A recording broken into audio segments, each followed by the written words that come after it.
हिंगोलीमध्ये ST bus ही अज्ञातानं पेटवली आहे। वसमत तालुक्यातील हा सगळा प्रकार असल्याचं कळतंय। पिंपळा गावात ही घटना घडली आहे। यामध्ये बसचं मोठं नुकसान झालंय। वसमत तालुक्यातील पिंपराळ या गावात ही घटना घडली। अज्ञात व्यक्तीनं एसटी बसच पेटवली आहे। यात बसचं मोठं नुकसान झालंय।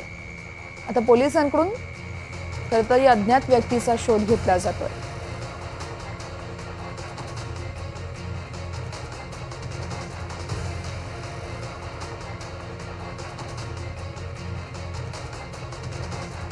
या संदर्भात समाधान कांबळे आमचे प्रतिनिधी आपल्याला अधिक माहिती देत आहेत। समाधान, कोणी ही बस पेटवली आहे, काही कळू शकलंय का?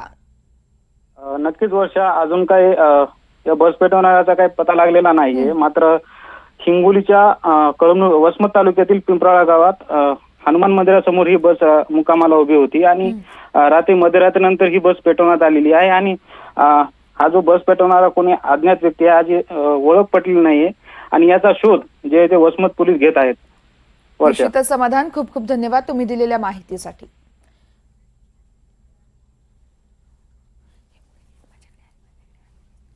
हिंगोलीमध्ये आपण पाहतोय बस जाळण्यात आली आहे। अज्ञाताचा शोध सध्या पोलिसांकडून घेतला जातोय।